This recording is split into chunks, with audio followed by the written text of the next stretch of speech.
ನಿಮ್ಮೂರಿನ ಜನಗಳ ಹತ್ರ ಮಾತಾಡಕ್ಕೆ ನಿಮ್ಗೇನ್ ಸಂಕೋಚ ಮಾವ? ಬನ್ನಿ ಮಾವ, ಅವ್ರೆಲ್ರೂ ಕಾಯ್ತಾ ಇದ್ದಾರೆ. ಬನ್ನಿ. ಶಿವಣ್ಣನ್ಗೆ ಬನ್ನಿ ಮಾವ. ಶಿವಣ್ಣನ್ಗೆ ಶಿವಣ್ಣನ್ಗೆ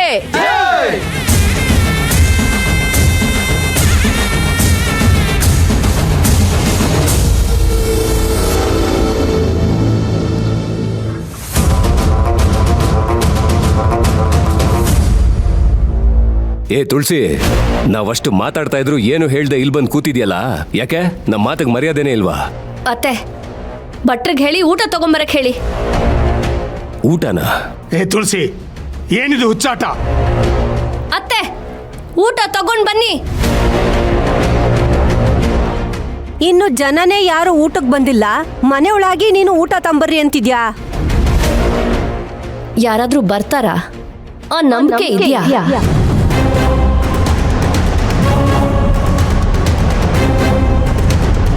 ಕೆಲವೊಂದ್ಸಲ ನಾವು ಮಾಡಿದ್ದನ್ನ ನಾವೇ ತಿನ್ಬೇಕಾಗತ್ತೆ.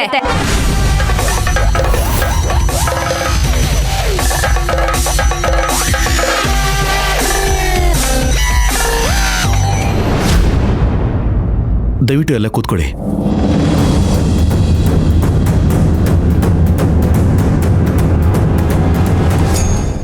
ಎಲ್ರಿಗೂ ನಮಸ್ಕಾರ. ಎಲ್ರಿಗೂ ಸಂಕ್ರಾಂತಿ ಹಬ್ಬದ ಶುಭಾಶಯಗಳು. ಈ ಹಬ್ಬದಲ್ಲಿ ಎಳ್ಳು ಬೆಲ್ಲ ತಿಂದು ಎಲ್ಲರೂ ಒಳ್ಳೆ ಮಾತಾಡಿ. ಆದರೆ ಅದನ್ನ ಎಷ್ಟು ಜನ ಪಾಲಿಸ್ತಾರೆ ಅಂತ ಗೊತ್ತಿಲ್ಲ.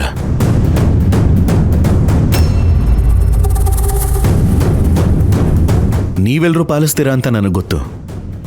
ನೀವು ಯಾವತ್ತೂ ಒಳ್ಳೆ ಮಾತೇ ಆಡ್ತೀರಾ, ಒಳ್ಳೆ ಕೆಲಸನೇ ಮಾಡ್ತೀರಾ.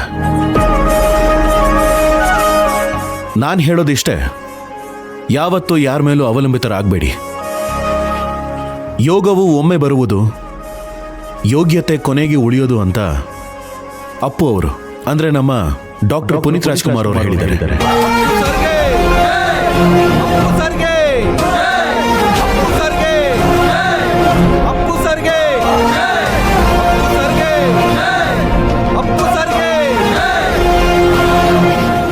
ನೀವು ಯಾರಿಗಾದ್ರೂ ಏನಾದ್ರೂ ದಾನ ಮಾಡಿದ್ರೆ ಅವರು ಆ ದಾನ ತಗೊಳ್ಳೋದಕ್ಕೆ ಯೋಗ್ಯರಾಗಿರಬೇಕು. ಅವರು ಯೋಗ್ಯರು ಅನ್ಸಿದ್ರೆ ಮಾತ್ರ ದಾನ ಮಾಡಬೇಕು.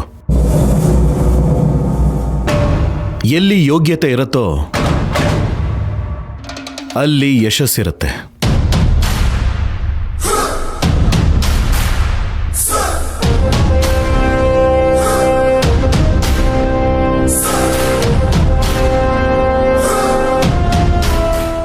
ವಿವೇಕ ಇಲ್ದಿರೋ ಅದೃಷ್ಟ ತೂತು ಬಿದ್ದಿರೋ ಮಡಿಕೆಗೆ ಸಮ ಅಂತ ದೊಡ್ಡೋರು ಹೇಳ್ತಾರೆ.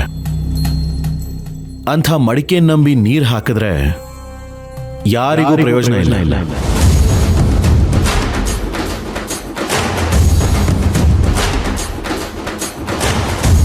ದೇವರು ಪ್ರತಿಯೊಬ್ಬರಿಗೂ ಯೋಚನೆ ಮಾಡುವಂತಹ ಶಕ್ತಿ ಕೊಟ್ಟಿದ್ದಾನೆ. ಏನಾದರೂ ನಿರ್ಧಾರ ತಗೋಬೇಕು ಅನ್ನೋ ಹಾಗಿದ್ರೆ ಯೋಚನೆ ಮಾಡಿ ನಿರ್ಧಾರ ತಗೊಳ್ಳಿ. ನಿಮ್ಮ ಭೂಮಿಯಲ್ಲಿ ಏನ್ ಬಿತ್ತನೆ ಮಾಡಿದ್ರೆ ಫಲ ಸಿಗುತ್ತೆ ಅಂತ ನಿಮಗೆ ಚೆನ್ನಾಗಿ ಗೊತ್ತಿದೆ. ನೀವು ಅದನ್ನೇ ಬಿತ್ತನೆ ಮಾಡಿ.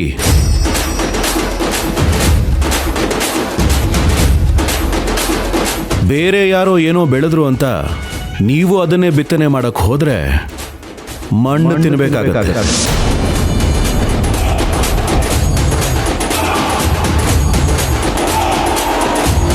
ಆಟನೇ ಆಗಲಿ, ಊಟನೇ ಆಗಲಿ, ಆಯ್ಕೆ ಯಾವತ್ತೂ ನಿಮ್ಮದಾಗಿರಬೇಕು. ಎಲ್ರಿಗೂ ಒಳ್ಳೇದಾಗ್ಲಿ. ಅಡ್ಗೆ ರೆಡಿ ಇದೆ, ಎಲ್ರೂ ಊಟ ಮಾಡ್ಕೊಂಡೇ ಹೋಗ್ಬೇಕು. ಇಲ್ಲೇ ಕುತ್ಕೊಂಡಿರಿ ಆಯ್ತಾ?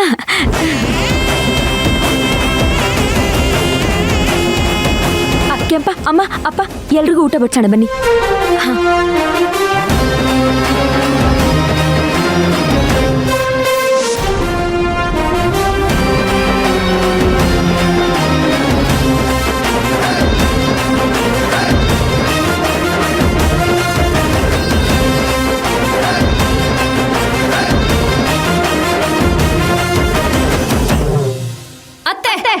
ಊಟ ತಗೊಂಡ್ ಬನ್ನಿ.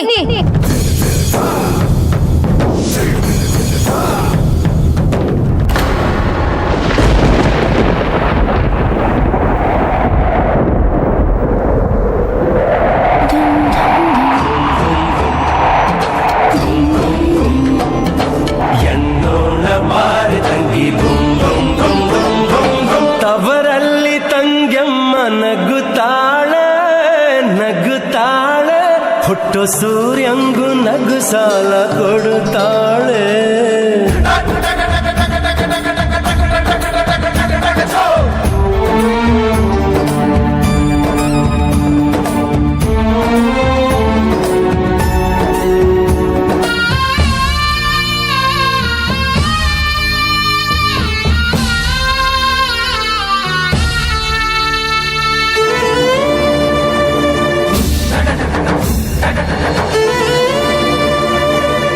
ಅಣ್ಣ ಅಣ್ಣ ಪುಟ್ಟಿ ತುಂಬಾ ಹಸುವಾಗ್ತಿದ್ಯಮ್ಮ.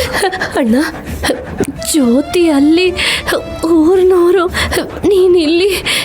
ನನ್ನ ಪ್ರಪಂಚನೇ ಇಲ್ಲಿರ್ಬೇಕಾದ್ರೆ ನಾನಲ್ಲಿ ಹೇಗಮ್ಮ ಇರ್ಲಿ? ನೀನೇ ನನ್ನ ಪ್ರಪಂಚ. ಊಟ ಮಾಡೋಣ.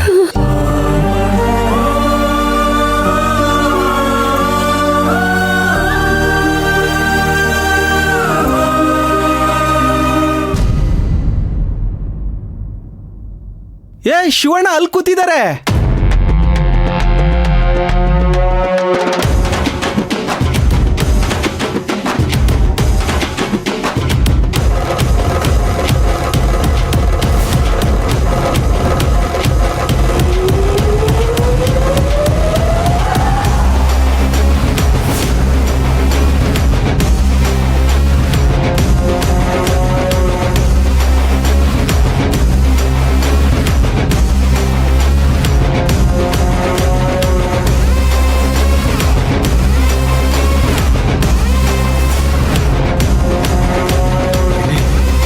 ಶಿವರಾಜು ಬಂದ್ಮೇಲೆ ಶಿವಪುರಾನೇ ಬಂದಂಗ್ ಲೆಕ್ಕ ಕಣೋ.